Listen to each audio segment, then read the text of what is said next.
Yan mga sir, no? After ng panel gauge ng multicab, mga taga-sukat. Dito may dumating naman sa akin ngayon na ano, Mitsubishi Adventure galing Santa Mesa, Manila. Yan, ang issue nito mga sir, yung speedometer niya maingay. Tapos nag-stack up yung ano, yung sa udo.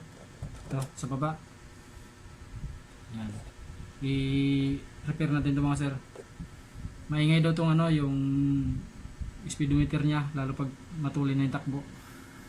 Tapos yung issue niya yung pagdating ng ano ang takbo niya ay 20 hanggang 40, parang pumapaypay yung ano yung needle. Pero pagka ganun kasi mga sir na parang pumapaypay, hindi na nare-repair yun. Kaya ang habol na lang ng may-ari ngayon yung ingay, alisin niya yung ingay. Walang dahil sa pakialam dun sa parang pumapaypay kasi tama naman reading lalo pagdating ng 60 nakapirmi na yung ano, hindi na siya pumapaypay. Ang gusto na lang ng may-ari yung ingay alisin. Nagpalit na raw siya ng speed cable, ganun pa rin daw kasi ang hatol daw nung una ng mekaniko yung kable ng ingay. Pero nung nagpalit ng kable ganun pa rin, kaya dinala niya dito mga sir para makasakali daw na nawala yung ingay. Tingnan muna natin mga sir bago natin i-repair.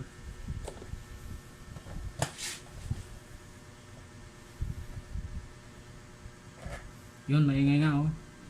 Parang may magas pang mga sir oh. May time na wala, may time na meron. Ayun oh. Yan, narinig nyo mga sir.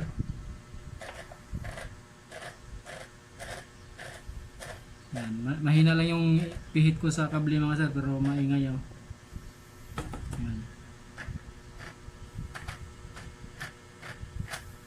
Yan. Lalo yan maingay pagka matulin ng takbo. Fixin natin ito mga sir.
Yun, wala nang ingay mga sir.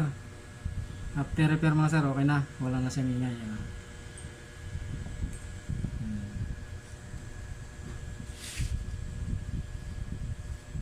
Wala na yung parang magaspang kanina mga sir. Oh. Kahit bilisan ko ng pihit mga sir. Oh.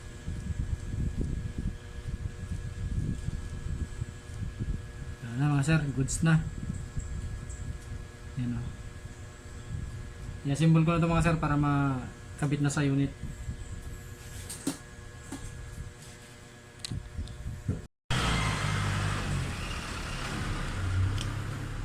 Yan mga sir, bago natin i-salpak dun sa mismong unit, testing muna natin ulit. I-double check natin.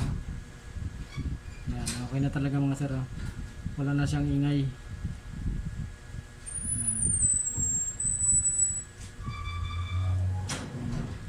Okay na siya mga sir, wala nang parang garal-gal kanina. Ngayon okay na siya, smooth na. Silpak na to sa unit mga sir para makawin na rin yung mayari.